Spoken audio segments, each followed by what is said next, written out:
A very good afternoon to all of you. With the turn of the new decade, a new disease, some new challenges, and some new normalcies have developed. So much so that the oldest tax bar of India, Income Tax Bar Association Calcutta, has come down to this new regime of hosting webinars in place of those grand seminars we had been doing over the last few years. This is the last webinar of the season that we had been hosting over the month of June, and we look forward to host many more in near future. But for the ultimate seminar webinar, I would say, of the first season, we have gathered today for a new kind of a topic, equalization levy, the new paradigm. We have with us Honorable Vice Chairman of the West Bengal Bar Council, Sri Siddhartha Mukhopadhyay, and I would request our very own Shahibda to once again formally inaugurate the webinar today. I would ask you to unmute, Shahibda.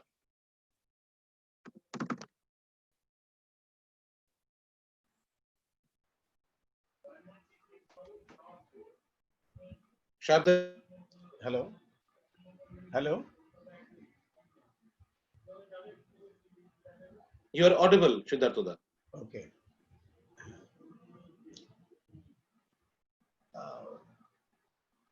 It's not. Why? Namaskar. Thank you once again, Siddhartha, for providing me the opportunity to deliver the inaugural address here. I heartily welcome all our learned speakers and attendees at the webinar today. As we know, this webinar is fifth in the series of webinars organized jointly by Income Tax Bar Association, Tax Advocates Association of Bengal, and Legal Relief Society. With great pleasure, let me introduce Sri Ashish Bharma, Chief Commissioner of Income Tax, Udaipur, to preside as the chairman of this session. Welcome, sir. It is our great honor to have with us Sri Ajoy Bohra, Senior Advocate, Supreme Court, as the chief guest and speaker today. Welcome, sir. As always, this needs to be mentioned again that this educational webinar with such reputed and learned speakers would not have been possible without Sri S.K. Tulsian, the President of ITBA and Vice President of TAB. Sir, your efforts are highly appreciated. We are also glad to have Sri R.D. Kakra, Sri Himadri Mukherjee and Sri Siddhartha Rai with us. I am sure that we will appreciate the session today that is about such a relevant topic, equalization levy, the new paradigm. Thank you.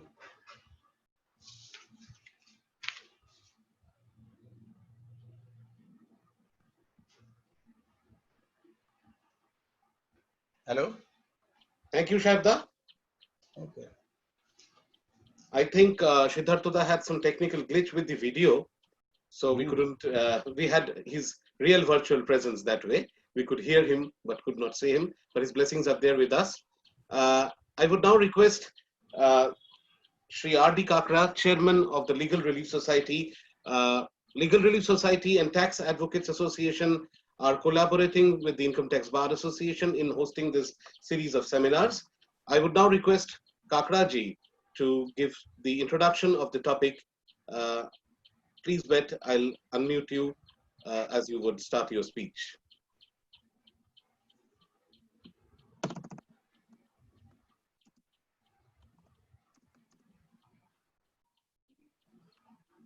Kakraji, if you can unmute yourself.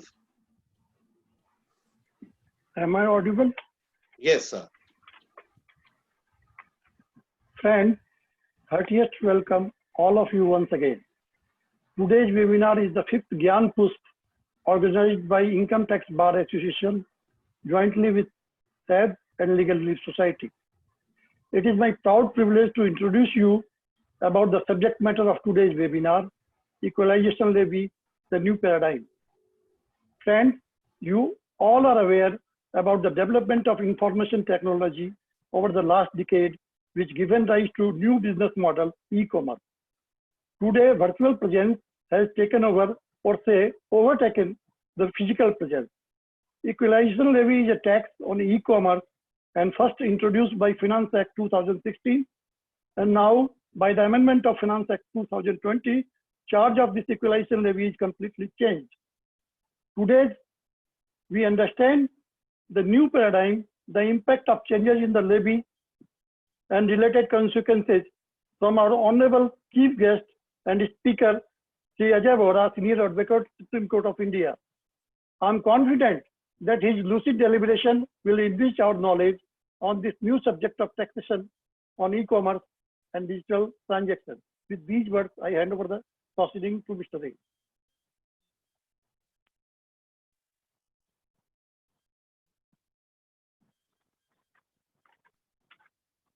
Thank you, Kakraji.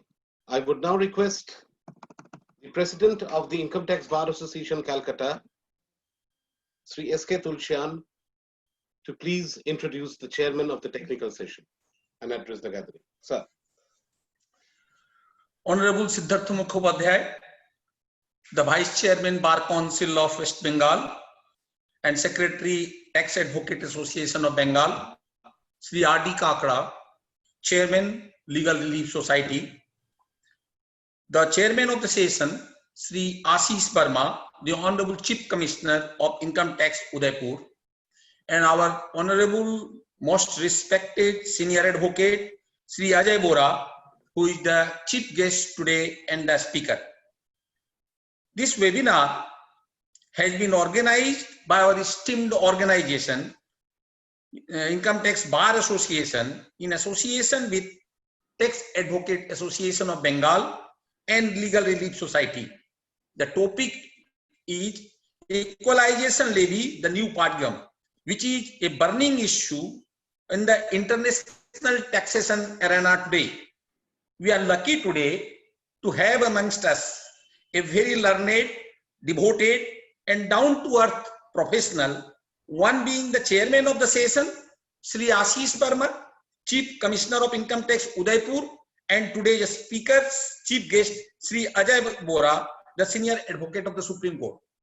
As far as today's speaker Ajay Bora is concerned, he is a highly respected, regarded, and a known face all over the country in the matter of both direct tax and indirect tax in ITAT, State, High Court, and Supreme Court. Many of his decisions are landmark, and these decisions are path-breaking. They have created new horizons. There are many, but few of them are so important that they cannot be missed. He was arguing a case in Delhi High Court. In the case of Brahmadatta versus ACIT, 100taxman.com 324 Delhi, wherein the issue was whether the amendment brought about in 2012 in section 149 will lead to reopening of the assessment in respect of the foreign asset and income beyond period of 6 years without any break. He argued that where the period of reopening has already left, that cannot be brought by virtue of this amendment in the statute. So therefore, assessment year 98-99, for which the case was reopened, it was held to be bad in law and without jurisdiction. This is a very important decision and has given great relief to many persons.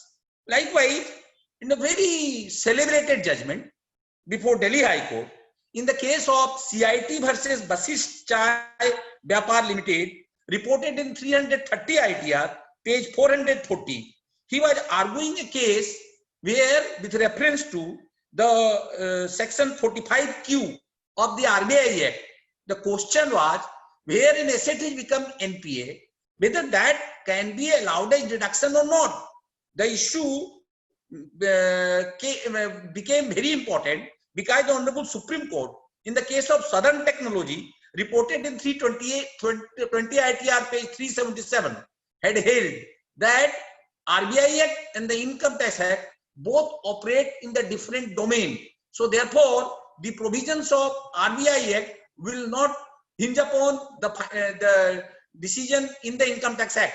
The Honorable Delhi High Court, with his persuasion, found that the explanation with reference to allowability was not examined by the Supreme Court in that case.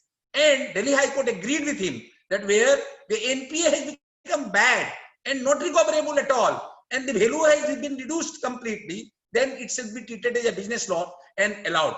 That's a very important decision. In the light of the Supreme Court decision, he could explain lucidly that this case warrants a different consideration. Likewise, I was a party to a case which I gave to him, which was a very difficult case. That was a case of Manipal Academy of Higher Education versus Union of India, 413 ITR page 412. In that case, he was seized with a subject where the approval under section 35(1)(2) was sought. The CBDT disallowed the claim on the ground that the party is engaged in clinical research and have not come out with a proper documented research. He argued that a university cannot be equated with a research institution, and the type of research which is prescribed for the university has all been met. The Honorable Delhi High Court passed a lucid order wherein they explained how Rule 5B operates, Rule 5A operates, and thereafter the decision came in favor of the SSE, and it's a judgment worth reading. Likewise, I was seized with a case where it was a very difficult issue because tribals were involved.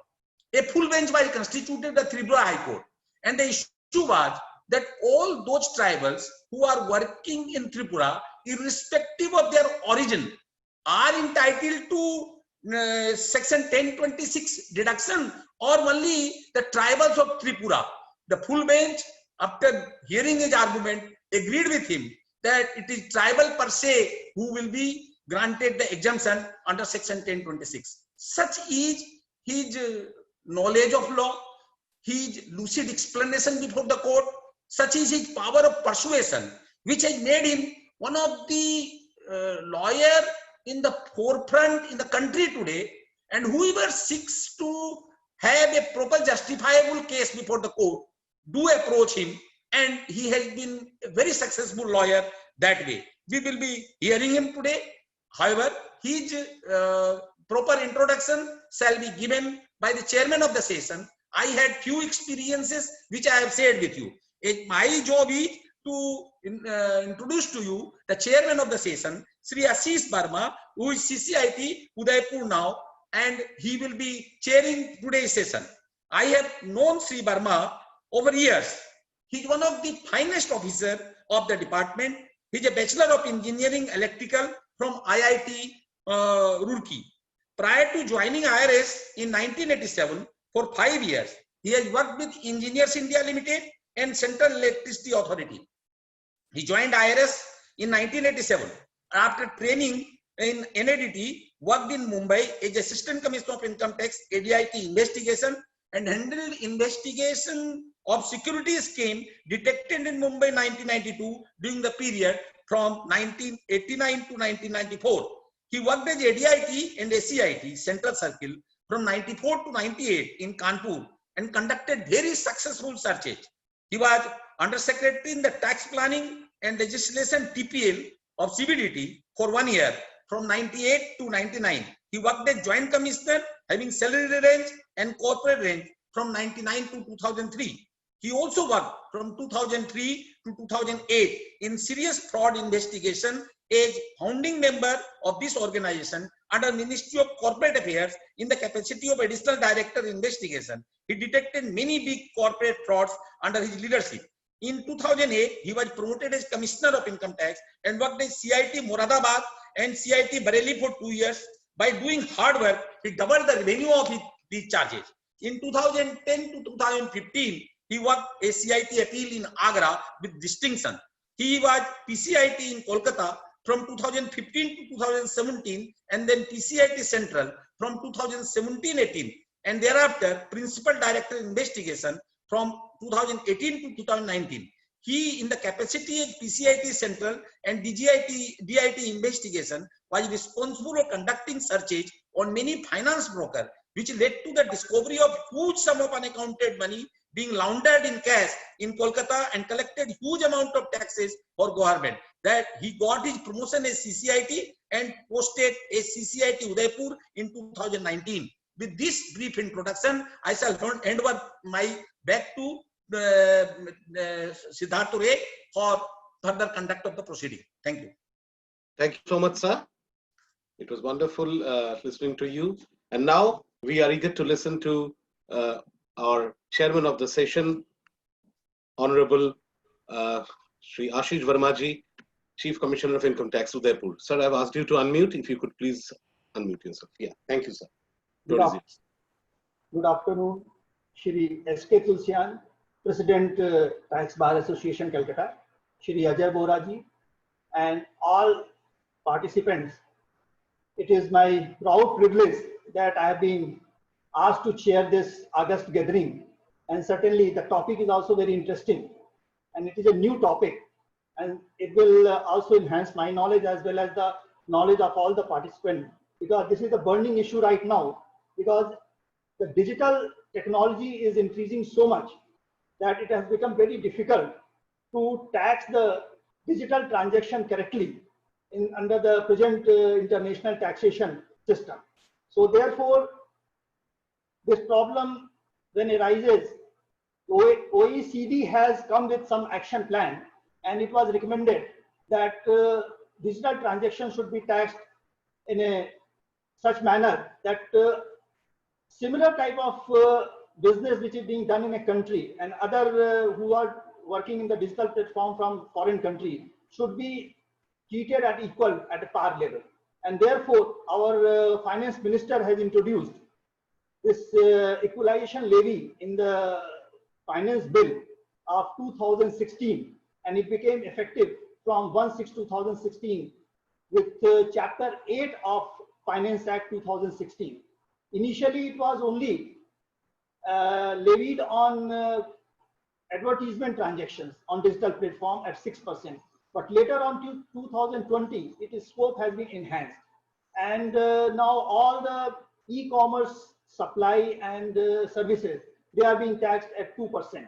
And it is now starting from 1/4/2020, though the Corona period has come. So some difficulty may be faced in implementing this law, but this is a step forward in taxing of these transactions. And initially, when this advertisement platform, this digital platform tax has been levied, some collection is also encouraging. Initially, in 16-17, 200 crore about was collected. Then it went to 700 crore in 17-18, then 1000 crore in 18-19, and 19-2000, I think about 2020, about more than 1200 crore was collected. So this is a good step in the direction of collecting taxes on digital transaction. And now Mr. Bora is here. He is expert, and certainly he will enlighten us about these provisions of this equalization levy, and tell from both sides. I am from the implementation side, and you people are from assessee side. So we should now come to know how to implement these provisions of equalization tax, so should be fairly implemented and proper tax is collected. And Mr. Bora will be the best person to enlighten us with this new levy, equalization levy, as Mr. S.K. Tulsian has given his introduction about his knowledge and expertise in taxation matter, international as well as the domestic law. And his profile also speak about it. He is a Bachelor of Commerce, Bachelor of Law, and also Chartered Accountant. So he's, from every angle he can see a law, the case, from the law point as well as from the accounting side. Mr. Vora has been practicing since last 36 years in the area of domestic and international tax and is a leading arguing counsel before tax tribunal, high courts and Supreme Court. He has argued several cases involving complex issues having wide ramifications, which has contributed immensely to the tax jurisprudence in the country. And Mr. S.K. Tulsian has already given detailed work of Mr. Vora in very landmark judgment. Prior to being designated as a senior advocate by the Delhi High Court in September 2014, Mr. Vora was managing partner of Bash Associate Advocates, a leading law firm from 2006 to 2014. Mr. Vora has been rated as one of the most highly acclaimed legal experts in the Asia Pacific region in the field of taxation by Asia Law Leading Lawyer Guide for each of the year 2006 to 2014. Prior to his designation as senior advocate, the Legal 500 has been inducted by him into the Hall of Fame for Asia Pacific for having been recommended as a leading individual with tax for 13 consecutive years. Apart from being a lawyer and taxation expert, he has been regularly contributing articles in various journals and addressing seminars nationally and internationally. He has been the past chairman of International Physical Association, India branch, past chairman of the Direct Taxes Committee of the PST Chamber of Commerce and Industry, as also member of Managing Committee uninterruptedly for several years. Vice chair of the Tax Law Commerce Committee of the International Pacific Bar Association. Mr. Vora has also served as board of several legal corporate. So I am certain that with such a wide experience and expertise in taxation matter, he will certainly enlighten us with the equalization levy, which is a new type of tax. Thank you. So now Thank you so much, sir. We would now be eager to listen to Shri Ajay Vora. I request you to please unmute yourself, sir.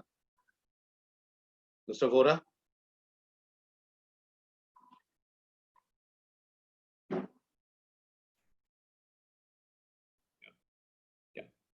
Thank you, Mr. Ashish Verma, for those kind words of introduction, and thank you, my friend, Mr. S.K. Tulsian, for giving me this honor to be present at the oldest tax bar association. It's a privilege and a proud moment for me to be participating in this webinar on this new levy, and which is going to trouble us in the days to come, the equalization levy introduced by the Finance Act 2020.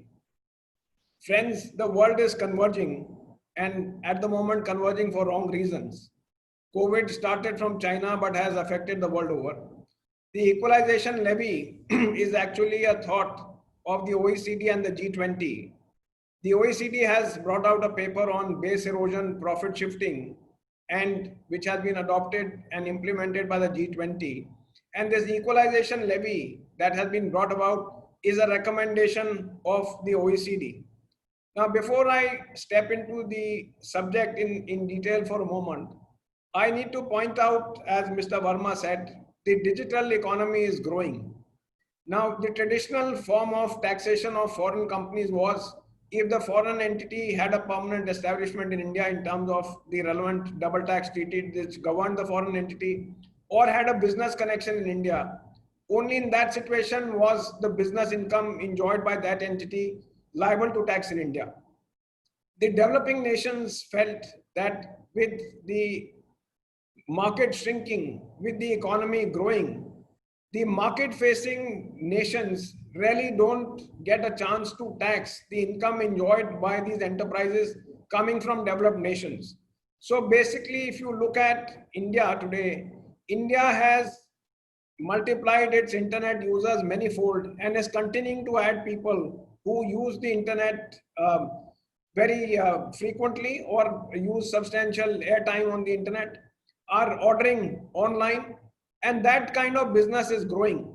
But the suppliers or the people who are actually conducting the transactions are outside the fold of the Indian tax net, and therefore no taxes are paid in India with respect to these transactions, which are ultimately carried out in India consumed by the Indian public. Now, having said that, you also would have read in the past about this legal debate about moral tax being paid.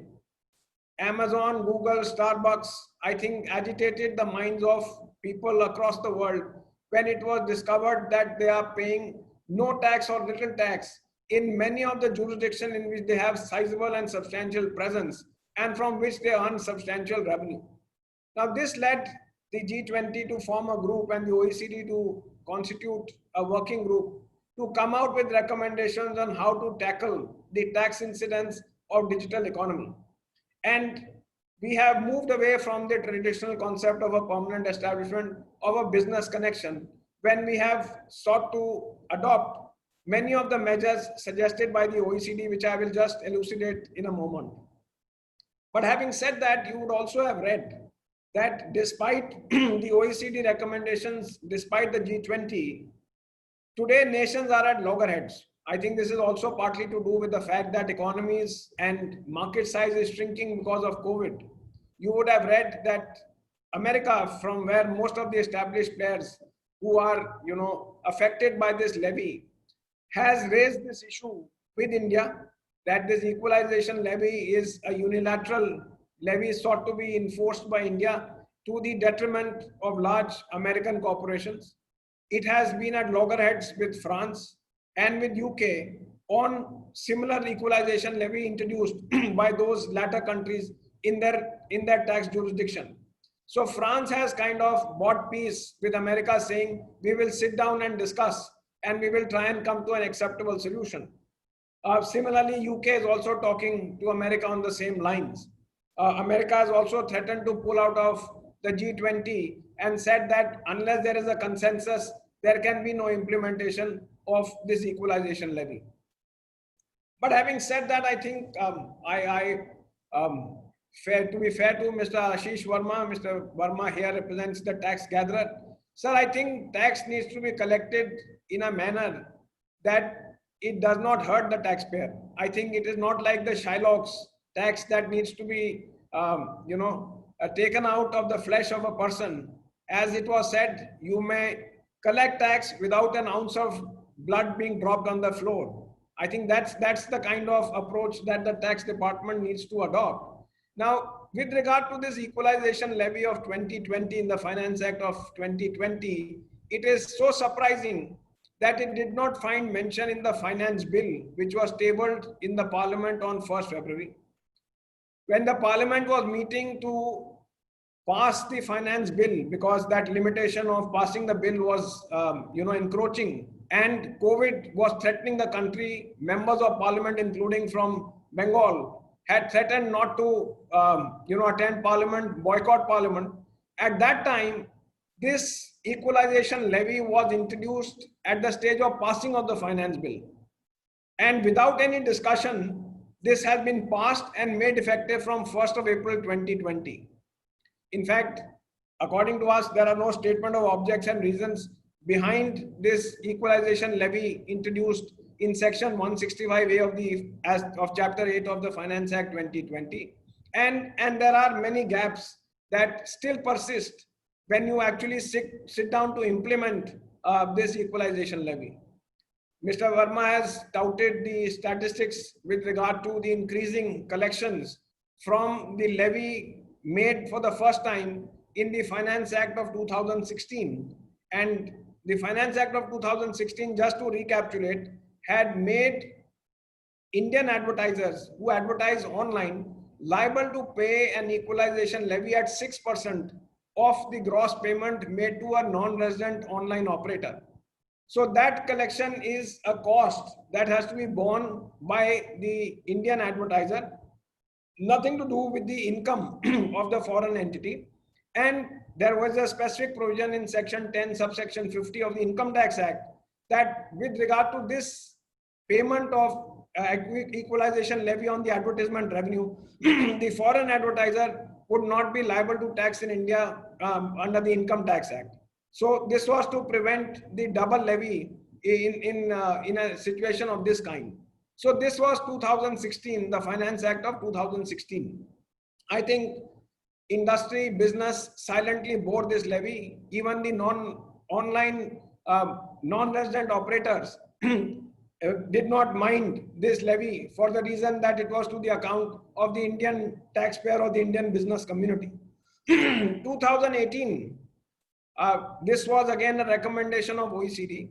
2018, the definition of business connection was enlarged to provide that if you have a significant economic presence in India, then in that situation, it would constitute business connection. This explanation was not made operative, and by the Finance Act 2020, this has been omitted with effect from 1/4/21, but will be reintroduced from 1/4/2022. So this was so far as the so far as significant economic presence is concerned. Now the Finance Act 2020 has, as part of Chapter 8 of Finance Act 2016, added Section 165 capital A. Now 165A provides for this equalization levy, which I will come to in a moment. At the same time, by this fund, Lina, we can remain on the earlier slide, please. Earlier slide first. Lina, if you can come back. Yeah, come back to the earlier one. Yes. So by the Finance Act of 2020, no, be on slide 3. Be on slide 3. Slide 3. I think you are moving ahead. We can go back. Yes. So the Finance Act also. So we can come to 4 now. Yeah. Okay. So Finance Act 2020 has simultaneously added explanation 3A to provide that in certain situations, when you seek to attribute income to business operations carried out in India, provided you have a business connection, the activities of the kind which are in Section 165A will also be taken into account when you impute income to a business connection. So, and Section 10, subsection 50 has also been amended to say that if you are subject to equalization levy in terms of Section 165A, you are not liable to tax in India on income. But curiously, that amendment has been made effective for income arising from 1/4/21, that is from the next year, not applicable to this year. So there is possibly a gap so far as this year is concerned. Now, if we move on to the next slide. Yes. Now, equalization levy, the parameters of this levy introduced in Section 165A of the Finance Act 2016, and you will have to consider that this levy is not through the Income Tax Act, but through the Finance Act of 2016. This is quite like the service tax brought in by the Finance Act of 1994, and one ran out of the alphabets in the English language. You had all the amendments from A to Z, then you had AA to ZZ, and probably multiple ones which were added in Section 65 of that Finance Act of 1994. But that's the code for service tax. Finance Act 2016 Chapter 8 will define and govern the levy of equalization, will govern the equalization levy. Now, who is liable to pay this equalization levy? An e-commerce operator who supplies goods or services in India. And an e-commerce operator is defined to mean a non-resident who owns, operates or manages digital. Lina, can we put it on the full screen? Can you expand the screen? I'll just, come back to the same slide, please. Yes, 5 only, slide 5. A non-resident who owns, operates or manages digital or other facility, actually I can't read the whole thing, or platform for online sale of goods or online provision of services or both. So if you have, let us say, a platform, we can take example of Amazon. Amazon is a non-resident online platform through which goods are supplied. So goods maybe, we will, as we come to the examples, goods may be, no, don't move. I'll tell you when to move. Or you can give me the control, I can move it. So goods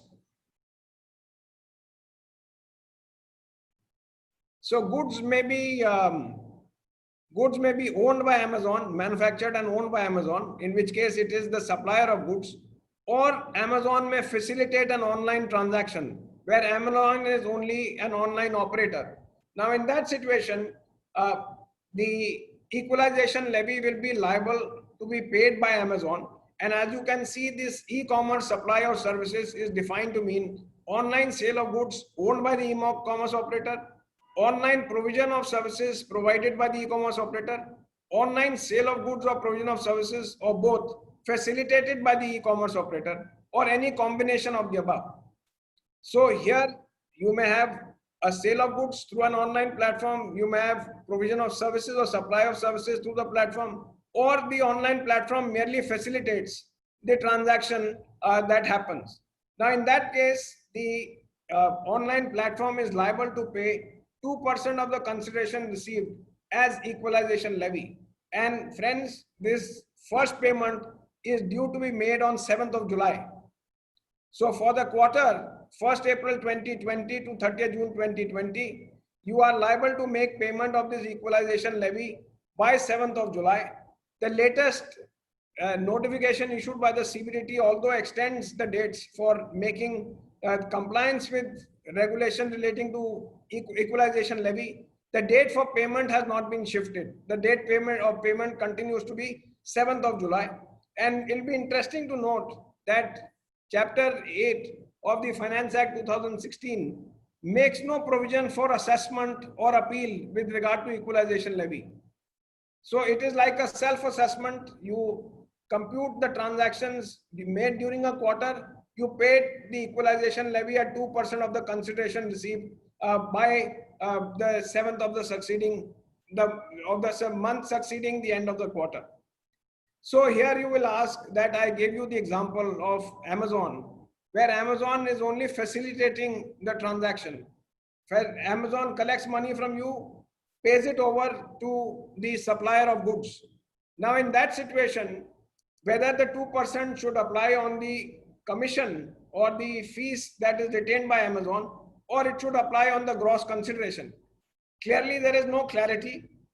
The law says 2% of consideration received. So you may also be in the process seeking to tax a non-resident who has no presence in India, who has manufactured goods, handed over to Amazon outside of India. Amazon has supplied the goods and he becomes liable to tax at 2% of the consideration.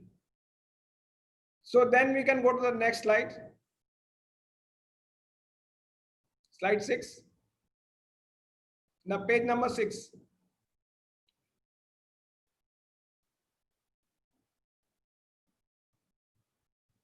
Six doesn't have it. Okay, 7. So now no, that's okay. Right. So now we are looking at the scope of the equalization levy. Now, scope of the equalization levy is interesting as we see. It is consideration received or receivable by an e-commerce operator for e-commerce supply of goods or services made or provided to of the following persons: a person who is resident in India, a person who buys such goods or services or both from an internet protocol address located in India. If I may just hop here for a moment. The other day we were having a chat with Mr. Harish Salve, who's currently in London. And he said that this levy seems so absurd. If I travel to India and I order goods on an overseas platform to be delivered to my home in London, because I use the internet protocol address while I'm in India, this online operator will become subjected to the equalization levy at 2%. This is, friends, the width and scope of this levy. So look at this situation that assume you are traveling, Mr. Tulsian is traveling to US, not the right place to go, maybe London. So, and he orders pizza or whatever he likes on an online platform. It is delivered to wherever he is situated in London. He consumes it in London. But because he is a resident of India, the non-online operator will become liable to tax at the 2%. I don't know how he will determine Mr. Tulsian's residential status given he travels so much. But assuming he has to find out, he would ask Mr. Tulsian, or he will have to fill in the online order form. Please state your residential status, resident or non-resident. And Mr. Tulsian would say, look, the year has not run out. I don't even know whether I will spend 183 days in India or not in the whole previous year. So this is the kind of, charge that will come as a result of this equalization levy. Now, the next one is still more interesting. And the levy is also with respect to consideration received or receivable for e-commerce supply of goods or services made or provided to a non-resident in the following circumstances. Sale of advertisement which targets a customer targets a customer. I think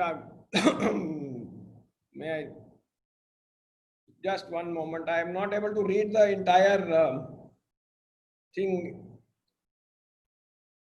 Can we just enlarge the screen, Lina? Is it possible? I think words are missing out from my this thing. Otherwise, I'll have to open my hard copy. Just give me a moment then.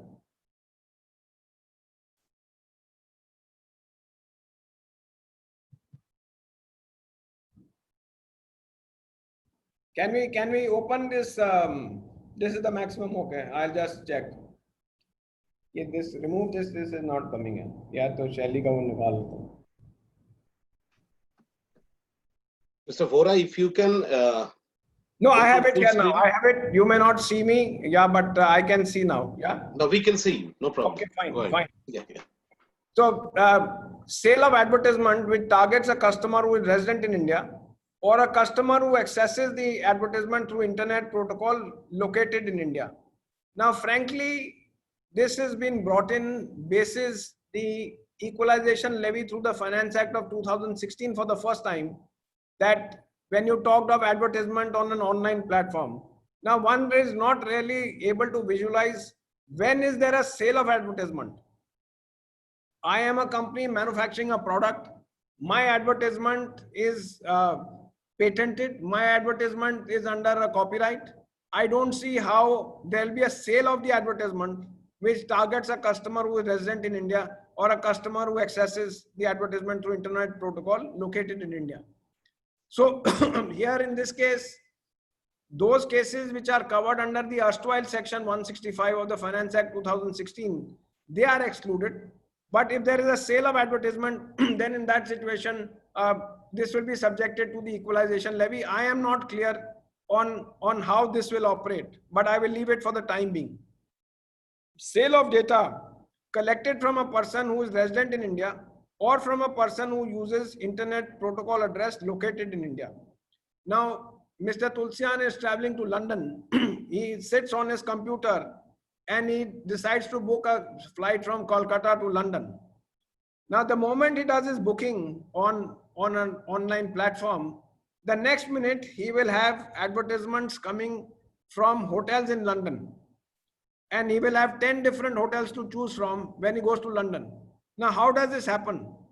This happens because the travel portal has sold this data to hotel companies in London saying, here is an intending customer. Mr. Tulsian is planning to visit London during this period. He would certainly be looking for a hotel. So the hotel advertisement will pop up. Now, unknown to us, invisible to us, there is sale of data. Now, the Indian revenue seeks to target the revenue earned by this online platform from sale of data, the travel portal, from sale of data to hotel companies. And this will also be subjected to levy at 2%. And this is possibly a live example. Many of you would have seen it in this situation, that this does happen, that you have advertisement, you think of something, and the next moment those advertisements will pop up on your screen. So this is the other instance where the online platform will become subject to tax in India with respect to this equalization levy. Now, friends, if I may just stop here for a moment. If you look at the scheme of section 165A, it says that the equalization levy will be payable by the non-resident online operator where the online operator does not have a permanent establishment in India, or the online operator has paid tax or has been subjected to that advertisement levy at 6%.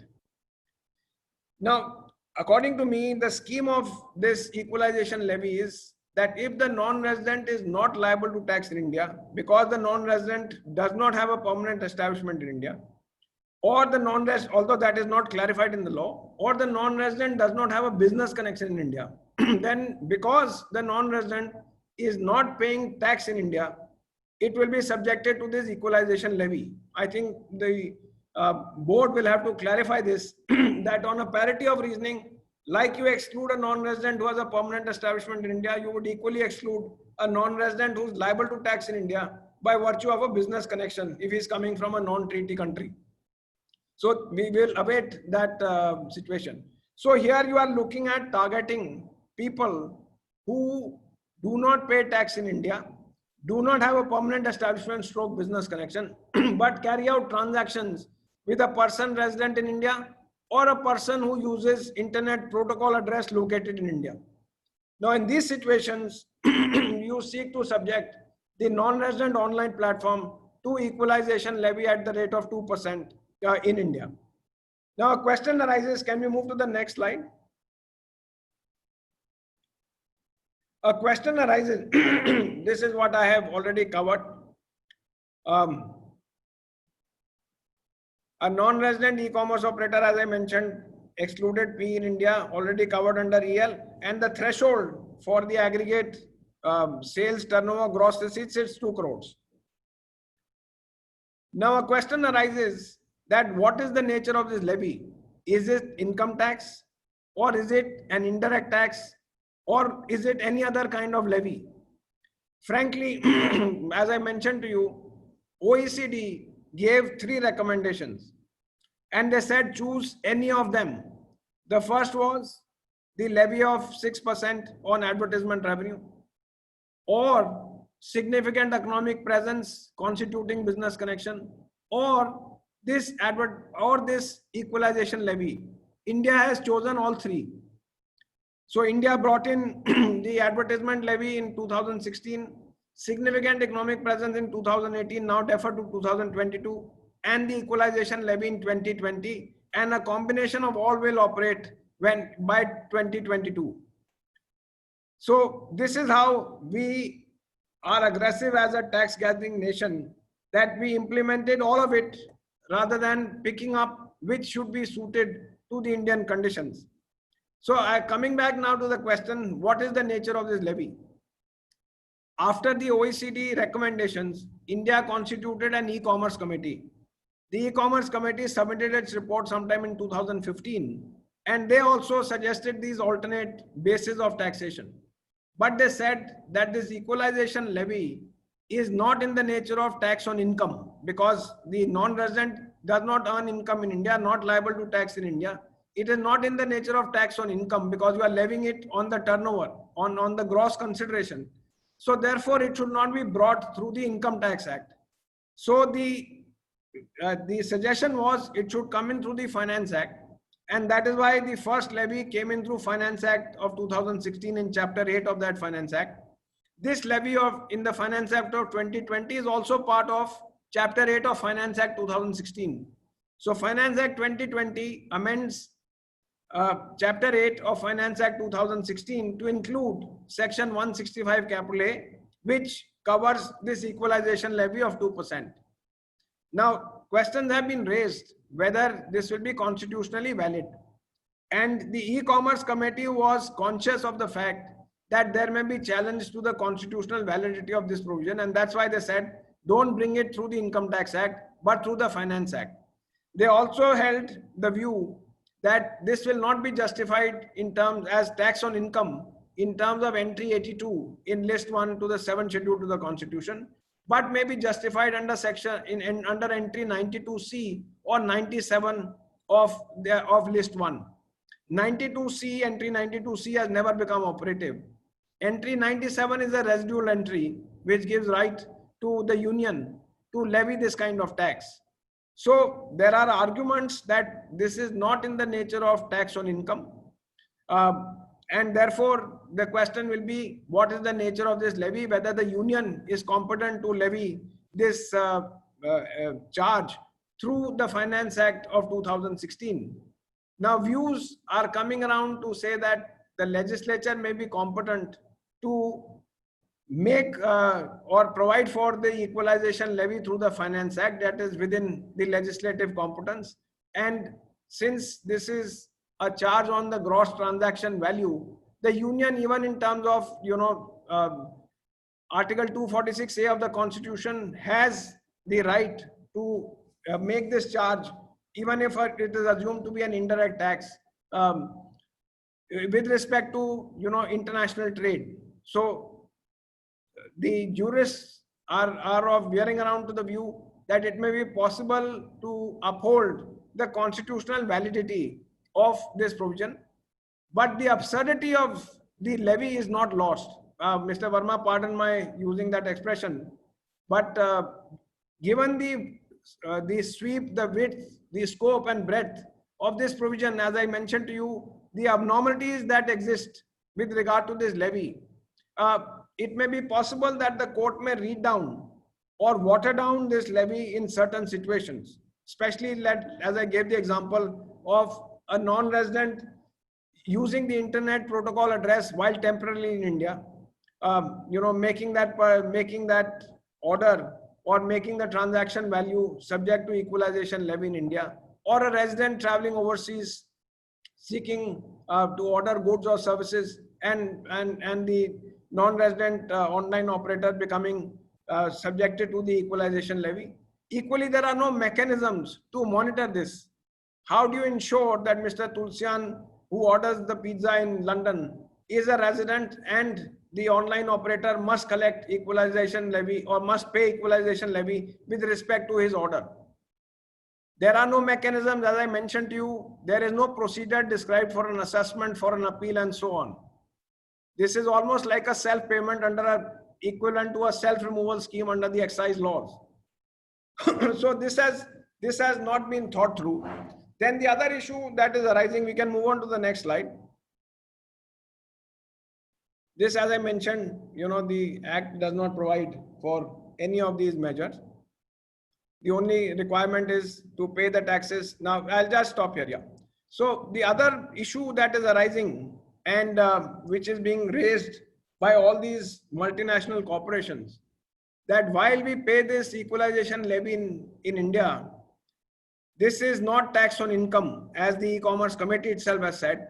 Whether we get credit in the home country for this tax paid in India, after all, we have to pay tax on our worldwide income in our resident jurisdiction. Now, if this tax is paid in India with respect to transactions facilitated or goods or services supplied by the non-online operator, then clearly they should be able to offset this equalization levy paid in India against the tax payable in their home country. The e-commerce committee again was aware of the fact that this will lead to a dispute, that the home country may not allow credit for this tax or equalization levy paid in India.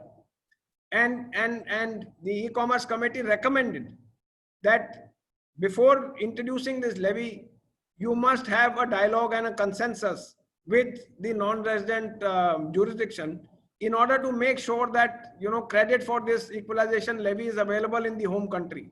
Otherwise, the business is subjected to two kinds of payments: one, income tax on their worldwide income in the home country, the equalization levy in India on the gross consideration, which will be unfair, inequitable, and so on. But unfortunately, we've rushed to introduce this provision, as I mentioned to you, within a space of less than a week. And this has become law, and become law in almost 10 days time, introduced on around 20th March and became applicable from 1st of April.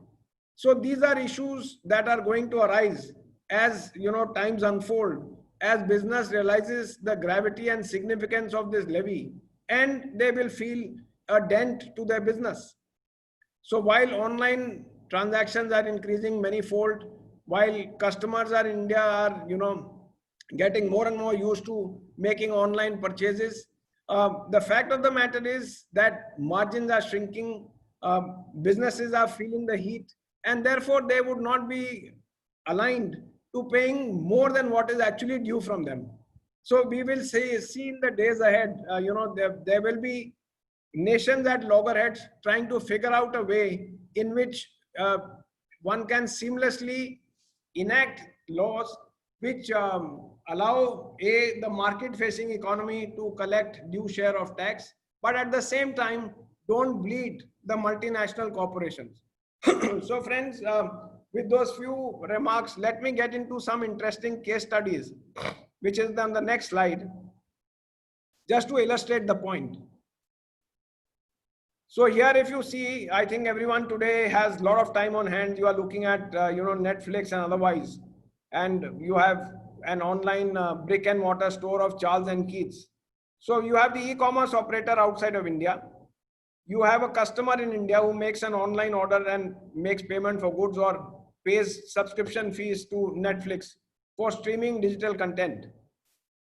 So we are assuming a simple case where Charles and Keith owns the product, is the manufacturer of the product, or Netflix owns the content which is being streamed from overseas. Now in this simple case, it's an case of online sale of goods or supply of services, and it's a platform owned by the manufacturer or the content provider. So in which case the equalization levy is no brainer. It's a simple issue. We can go on to the next slide.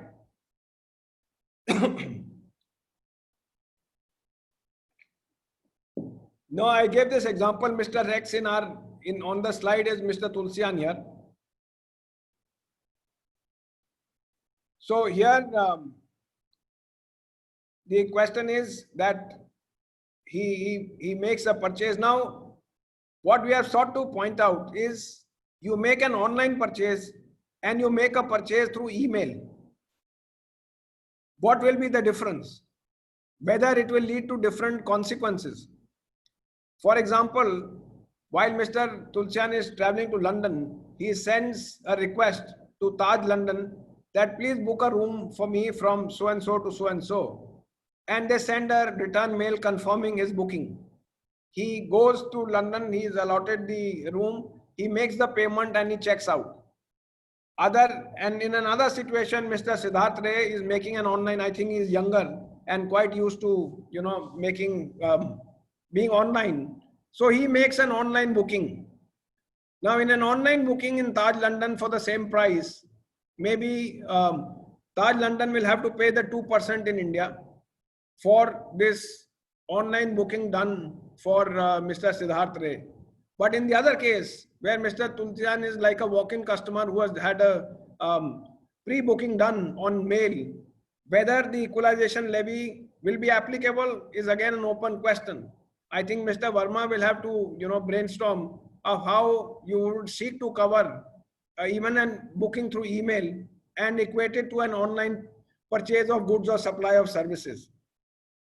And then I gave you the example of determining the residential status for a person who's traveling overseas, and the online operator has to figure out the residential status of such a person in order to pay the equalization levy in the month succeeding the end of the quarter.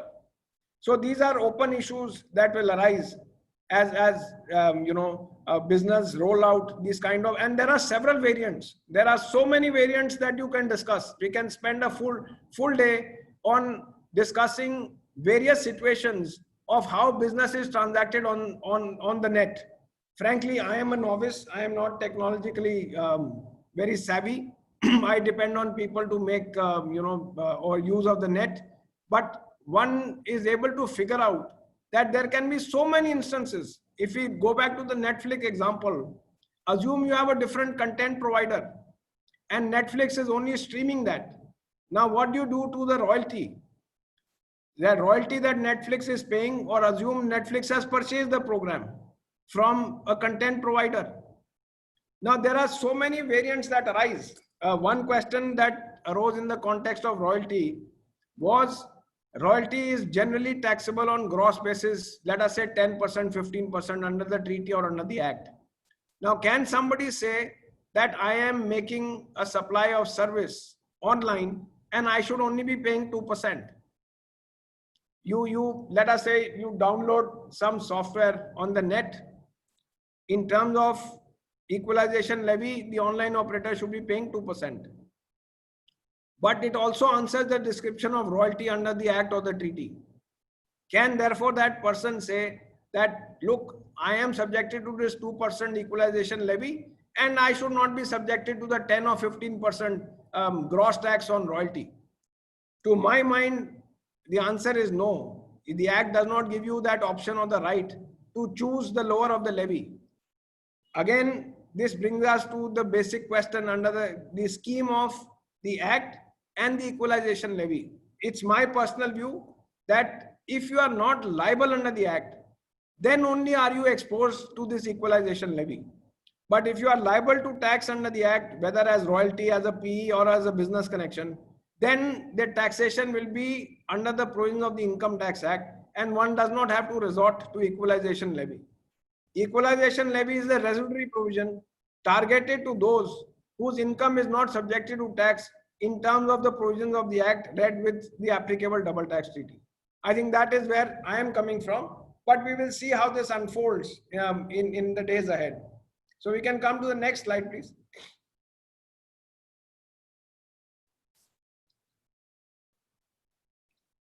Again, this is a case of an online purchase through a computer, through an email.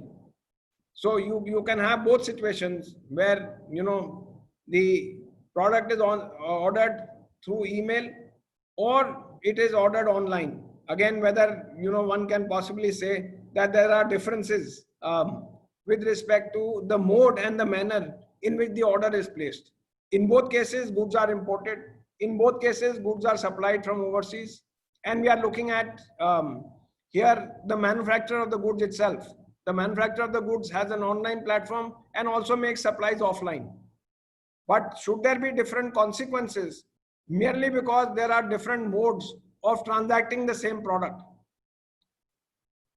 So these are issues which will be troubling us, plaguing, you know, the tax administration and also courts in the months ahead. We'll come to the next slide, please.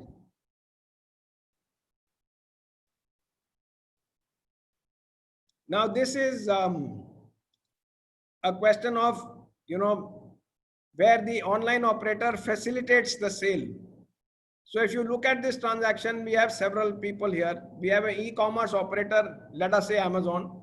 You have an e-commerce participant, let us say Dell, which is selling computers on Amazon platform. And you have a customer in India. So the transaction is the customer places an online order to Amazon. That is the bullet on the left. And you receive an order supply from Dell. The computer is supplied by Dell at your address in India. Now, when you make the payment, normally from what I understand is the invoice will be of Dell.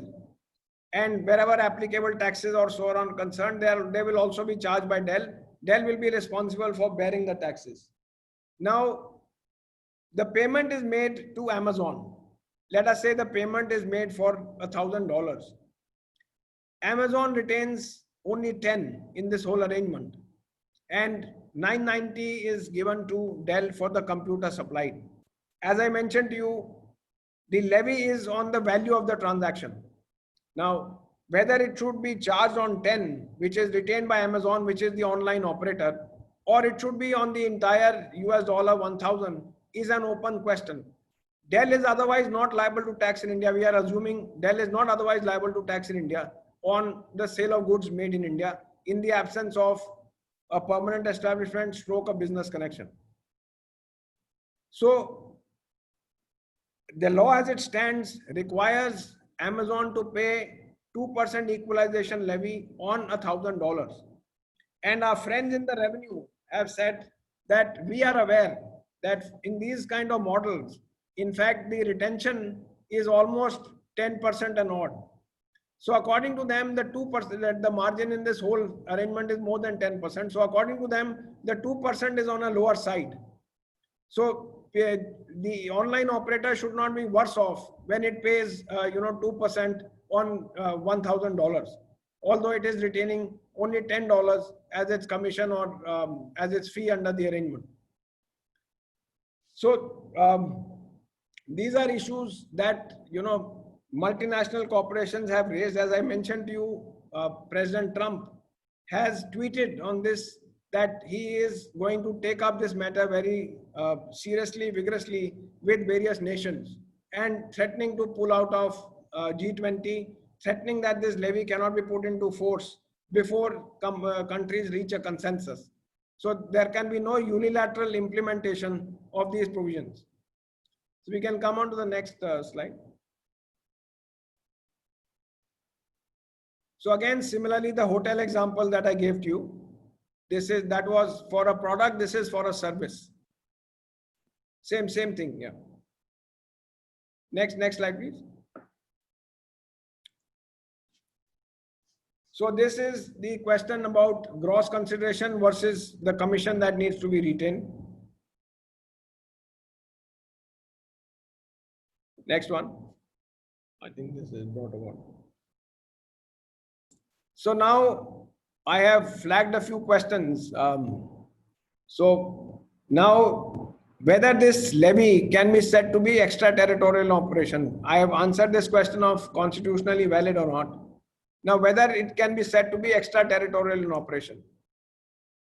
The Supreme Court in the case of GVK Industries, while upholding the levy of tax under section 917 on and 916, 917 royalties and fees for technical services, held that so long as the transaction has nexus with India, and it must be a direct nexus, not a remote nexus, in that situation it cannot be said that the charge is extra-constitutional, extraterritorial. It will not fail on grounds of extraterritorial operation or extraterritoriality.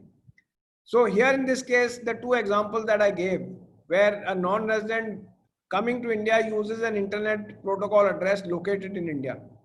Now in that situation, his presence in India for those limited number of days, or is using an IP address located in India, cannot give that nexus to make the online operator, the non-resident online operator, liable to the equalization levy, which is to be paid in India. To that extent, to my mind, one can possibly argue that the levy is extraterritorial and therefore needs to be read down or severed from the existing provisions. So these are challenges that will be tested before courts in the times ahead. Then second is whether EL is an income tax. I answered this. To my mind, it is not in the nature of tax on income, and therefore rightly not brought under the purview of the Income Tax Act, but legislated through the Finance Act 2016 in Chapter 8 thereof. Whether foreign tax credit can be claimed, again, this is an open question. Foreign countries are clear that this is not tax on income. This is not income that is doubly taxed. What you pay in India as equalization levy is on the gross consideration. It may be on the nature of an indirect tax, but clearly not tax on income. And since this will not be doubly taxed income, this is not taxed under the Income Tax Act, foreign tax credit may not be available for the equalization levy paid in India. Then I dealt with these questions 4 and 5. Do you have a choice of paying equalization levy at 2% as opposed to paying tax on royalty stroke fees for technical services at 10 or 15% as applicable? The law is not clear, but to my mind, the Act does not give that right or option to the non-resident. If you keep in mind the scheme of the Act, at least the way I have outlined it in my mind, is that equalization levy will be applicable only in those situations where the non-resident does not have a business presence in India, is not liable to tax in India in the absence of a permanent establishment or a business connection, or the payment does not answer the description of royalty or fees for technical services. Now in that situation, because there is no tax liability in India under the conventional provisions of the Act or the treaty, in that situation only would the non-resident e-commerce operator be liable to the equalization levy at 2%. It's not a matter of choice. It is not that you can choose the lower of the tax burden and say that I opt to pay 2% and therefore I should not be subjected to tax at 10 or 15% on royalty stroke fees for technical services. So I would think that I had some discussion in the CBDT. The government is or thinking of coming out with some frequently asked questions and the answers to that question, wanting to come out with some clarifications, because this particular amendment was passed in a rush and without any discussion in both houses of parliament. There is no background paper with respect to the introduction of equalization levy at the stage of passing of the Finance Bill 2020. And therefore, one will have to go by what is ultimately clarified by the Central Board of Direct Taxes. Not that it is going to be binding on the courts, but it will certainly give a sense of purpose and a sense of direction as to why this levy was introduced in the Finance Act of 2020 and what is the scope and the width of this levy. So friends, I think this is broadly what I had to cover in this short time available. I'll be happy to take any questions and to deal with the issues that arise here. Yes, as we had told you, if you have questions, please write in the chat box.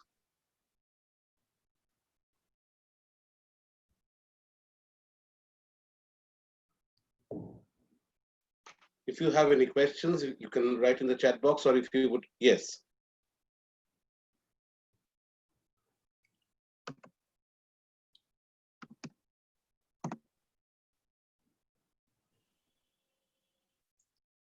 Sorry. Bora Sahab, yes, sir. You have said that this equalization levy is neither income tax, nor does it fall in indirect tax. Therefore, the question of this being granted credit towards the payment of income tax by the direct tax assessing authority is having a question mark. Now, if it is not indirect tax, then it is not allowable as deduction in computation of your income. You are not going to get credit of it in the payment of your tax in the place of your residence. Then how would you treat this equalization levy, more particularly when this equalization levy has been brought to bring to tax the income on the sale of online product, because the lack of permanent residence only created this levy. So how would you respond to this dichotomy which has been created by bringing this levy not in the Income Tax Act but in the Finance Act 2016 and thereafter in 2020, making it a separate type of tax altogether, and how this will impact the business as such in regard to the taxability? Sir, to answer your point, you see, so far as India is concerned, you are paying this levy at 2% on the gross consideration. I am assuming at the moment you pay on the gross consideration. You are not subjected to income tax in India. As I stated, the non-resident who is not liable to tax in India on income will be liable to make payment of this equalization levy. So there is no question of claiming a deduction of this equalization levy so far as Indian tax purposes are concerned. So if you have a permanent establishment, you are not subjected to equalization levy. I will also take it that the board will clarify that if you have a business connection, you are not subjected to equalization levy. So in that situation, you are not liable to tax on income in India. There, your income is not liable to tax in India, but you are paying this equalization levy, and that's the end of the matter, because there is no scheme for assessment, there is no scheme for appeal. So whatever you pay in India is your final payment, not tax payment, but final payment with respect to this transaction value. Now, when you go back to your home country, this is a cost for your business. The equalization levy that you pay in another country because you are not getting credit will be a cost for carrying on business in India, for making these online sales in India, and therefore it should be deducted in computing your income liable to tax in the home country. But having said that, you have raised an important point. The home country would say that whether this is in the nature of tax or whether this is in the nature of a charge for carrying on business is an open question. We have this issue arising in India. For instance, you don't get credit for an Indian company, you don't get credit for foreign tax paid. Now, whether you can claim it as a deductible expense under 37(1) is also a challenge. The revenue seeks to disallow both the credit as also the deduction. Yes. So these issues will arise. Certainly they will arise. Thank you. Okay, So Boraji, that is why the committee recommended that you must reach a consensus with the other states before you seek to introduce the equalization levy. okay, Boraji, one question has been asked regarding challan for payment because 7 July is the due, and then they are saying that there is no I challan. have no idea. I think in the rule challan is given. Challan is given in the. None is given. I have no idea. Challan is there, so it can be paid. Right. Because in 2016, the rule has also come. They have specified the form 1 and the challans also. And the second question one person has asked that his client is a company making payment to Facebook Ireland, and he has to pay EL in lieu of TDS, and FD Ireland is not going to revert it back to me. How its additional cost can be reduced? So I think Siddharth, can we hear the person raising the question? Can we have more clarity on the question? Can you unmute that person who's raised the question? Yes. I think it was asked by Prashant Paleja. This is Ambika Agarwal, it says Ambika Agarwal. Ambika Agarwal. Ambika Agarwal.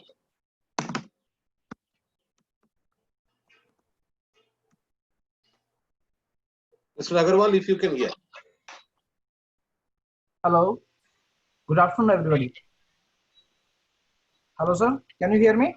Yes, yes, please go ahead. Yeah. Sir, my client is an IT company, and they are basically into digital marketing, and they are making payment to the Facebook Ireland. There are two branches of Facebook company. One is in India and other is in Ireland. When we are making the payment to the Facebook India, we are making the TDS. We are deducting the TDS and making them payment after deducting the TDS.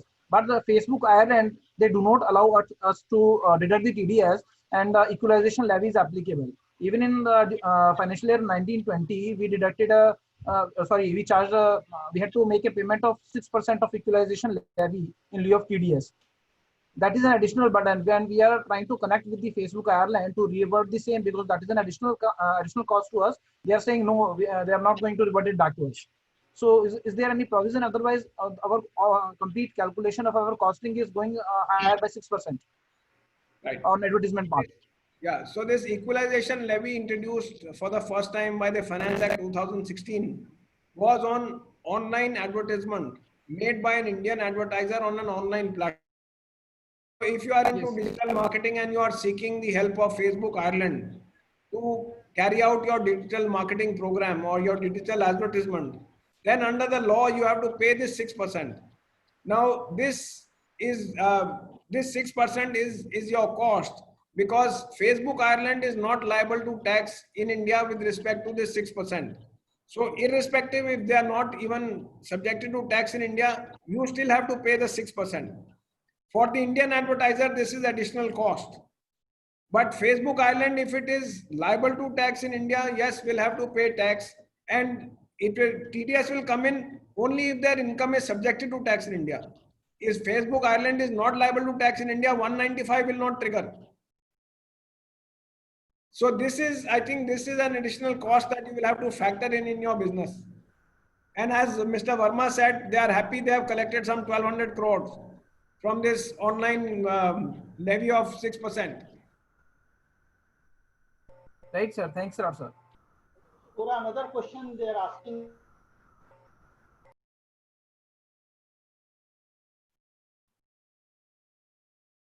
Sir, kindly unmute yourself. Yes. Another question is regarding transfer pricing and GAR in equalization levy. How it will apply in that? So I think we separate. The transfer pricing will not apply in equalization levy. Sir, we are looking at the equalization levy being triggered only where the non-resident online platform or e-commerce operator is not liable to tax in India. Now you look at transfer pricing in a situation where you have income or you have an expense which is sought to be benchmarked, which you are claiming under the provisions of the Income Tax Act. So transfer pricing will not come in this situation of equalization levy. Equally, one is not clear of what is meant by GAR. How will you apply GAR in equalization levy? unless this is made clear, I don't think we can, you know. Another question they have asked that Google tax and equalization levy is same. It is certainly Google tax is a loose term. I think, Yes. Right.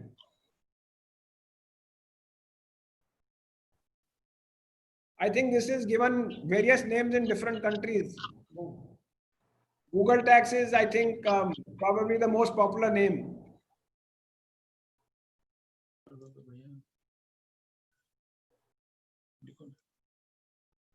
Siddharth. Sir, Bora sahab, another very important thing which you have mentioned in your talk is that India is a destination business for non-resident operator may become not very incentivized in the sense that an additional levy is being imposed on them, which is actually not commensurate to their return, because it is the online portals who are selling the goods of others, whereas the charge is to them on the whole of the amount which is paid to them. So do you think it is going to badly impact India's international trade and commerce unless the world works out a mechanism whereupon a equilibrium is established in the taxation structure with the help of the OECD, and so that its impact is neutralized and its impact is left only to the extent of the tax be escaping in the hands of the actual taxpayer. How do you respond to that situation? Because your talk gives a very gloom picture of India's international trade if we persist with it without reaching a worldwide consensus on charging such equalization tax. Sir, I think, you know, you have made comments which are befitting a statesman, that there must be tax equilibrium across different jurisdictions so that you collect fair and equitable tax. Ultimately, the profit is finite. The business must pay its legitimate share of tax, but you cannot collect more than what is otherwise due to the exchequer, whether it be in country A or in country B, or in the aggregate in country A or in country B. You have touched a very you know, fundamental point. This is what companies are claiming, that we don't mind paying what is the due tax, the reasonable amount of tax, but you must make sure that I am not subjected to unequal tax treatment in different jurisdictions. We have seen, sir, in the past many instances where the transfer pricing adjustment made in India is more than the global profit. Obviously, there is no mechanism. There is no mechanism. If we look at the AMP dispute on the transfer pricing, advertising, marketing, in fact, I had presented a slide before, you know, the late then Justice Kapadia, that it is actually a tug of war. Every jurisdiction, unfortunately, you know, different jurisdictions are not so, different tax jurisdictions are not so aggressive. The client is in the middle, he's being pulled by different tax jurisdictions to actually collect the tax. Now, in this situation, this is what is going to happen. As you very rightly said, you are collecting tax in India. The person is resident in the US. The person is paying tax in the US on global income. The commission that Amazon earns is part of their profit and loss account in the US. They are paying tax on that income. If a person is not paying tax today because he does not have a business presence in India, or is not paying tax because he has no P in India, he is paying tax in his home jurisdiction with regard to the production and the sales that have been made, whether in India or otherwise. So the countries will have to evolve a consensus, a mechanism of how to give credit. Unfortunately, that is left to the taxpayer. He will have to litigate across different jurisdictions to say that I am subjected to this unfair tax treatment in several countries. So to come to your point, sir, I think while this may be an ideal situation, India is smug in the fact, and we are complacent to say that the internet users are rising in India. People in India have got addicted to online purchases. So this is a trend. This is bound to explode, and this is bound to increase exponentially in the years to come. No online operator, be it Amazon, be it any other entity, Google, can afford to ignore India. Facebook users in India are, maximum are the highest in the world, or any other place. So Facebook can't afford to shut down in India. So the Indian revenue is complacent in this fact that this business is bound to grow in India. No online operator would say that because you levied the 2% equalization levy, I don't do business in India. So they will do business by compulsion. Yeah. You want the business to be done by compulsion. Because they say that these are market-facing businesses. These are market-facing businesses, and wherever the consumer is there, that is the country that has the right to collect the tax. It's a right time for abolition of income tax and starting charging transaction tax. Yeah, you're correct. Or consumption tax. See, this is Correct. It is coming to what that. is leading to. Yes. Yeah. It is coming to that. Very beautifully you have put across the whole levy in a lucid manner. Really, it's most beneficial, and today all those who are part of this proceeding will go back home with this satisfaction to know what this levy is and what is its impact on the business, trade, or on our country. But I must say this, sir, that for all of us who are students of law, we must understand how this business works. In fact, while we were doing our research and while we were, dealing with this question, we had to call for the bills that are raised. Suppose you order a shirt on Amazon, you get a bill from Louis Philippe or Madra Coats, whatever be the company. Now, who pays the GST? If you recall, Karnataka, there was a huge dispute. When they charged GST on the online operator, he said, I am not the one supplying the goods. Goods are by Madra Coats. Madra Coats will pay the GST. So there are so many issues that are coming with regard to how business is transacted. And my advice will be that people need to understand the mechanics of how business is done.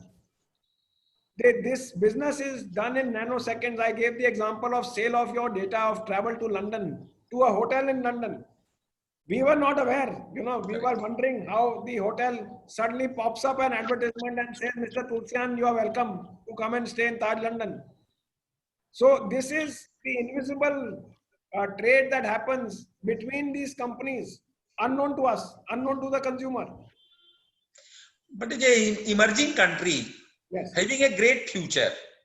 Don't you think that we should adopt more of a level-headed policies where everybody will appreciate our system of taxation, that these are level playing fields.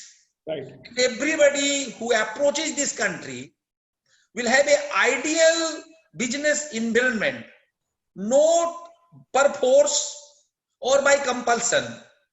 They have to sell their product, and whatever be the levy, they have to pay it.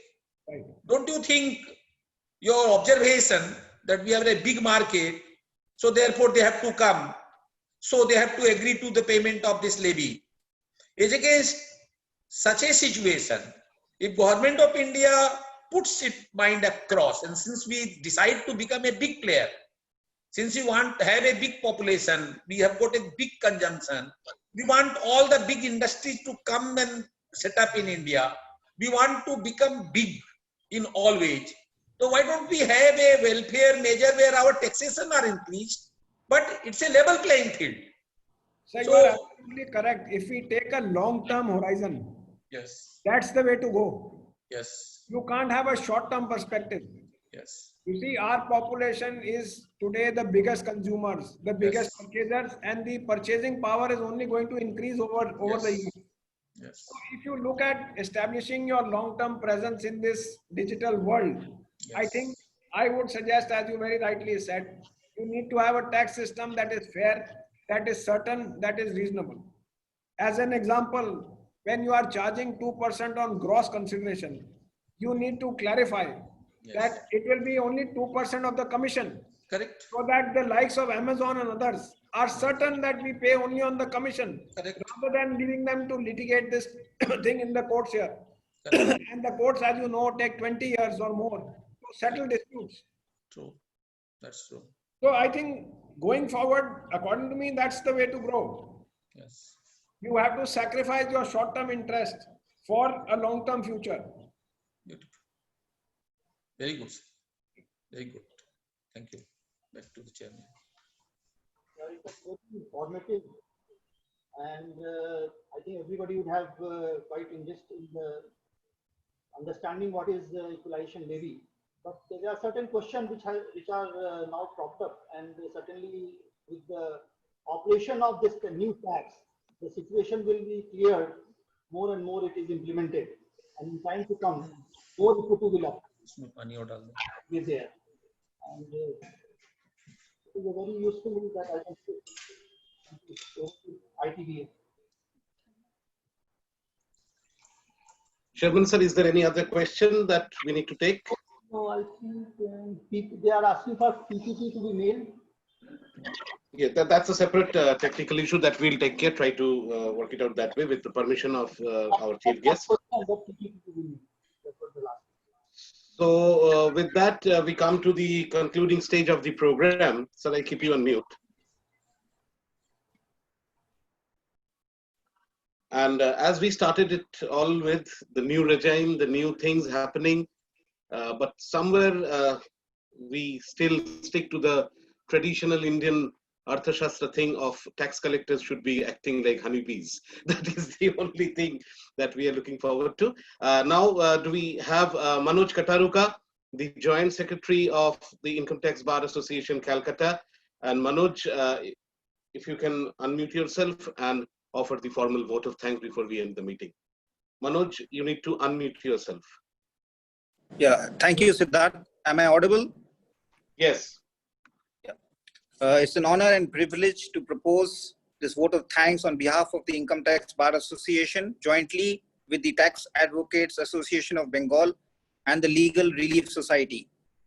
I would like to express our sincere gratitude to the legal luminaire, chief guest and speaker this afternoon, Shri Ajay Vora, Senior Advocate, Supreme Court of India. We are thankful to you, sir, for sparing your valuable time and gracing this seminar.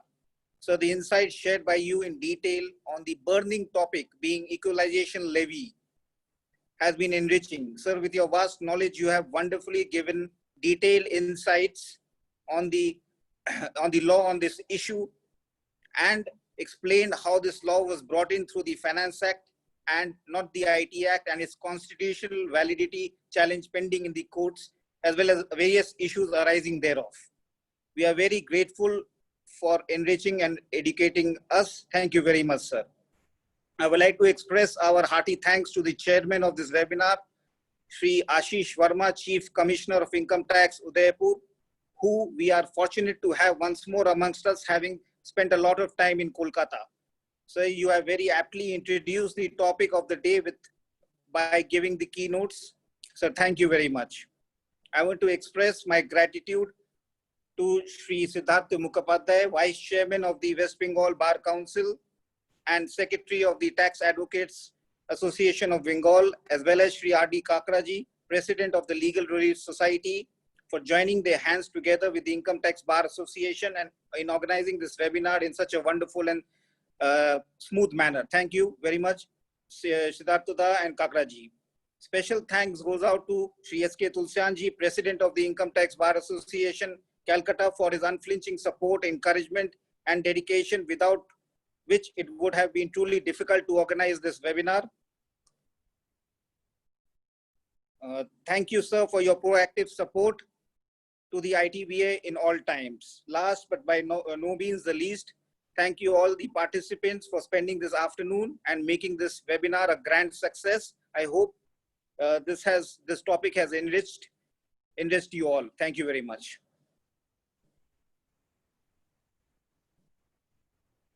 Thank you, Manoj. Yeah, thank you, Manoj.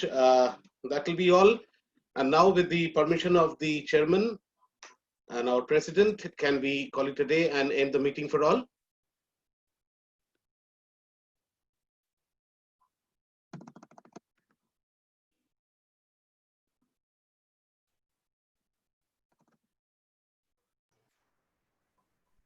we can now close the meeting.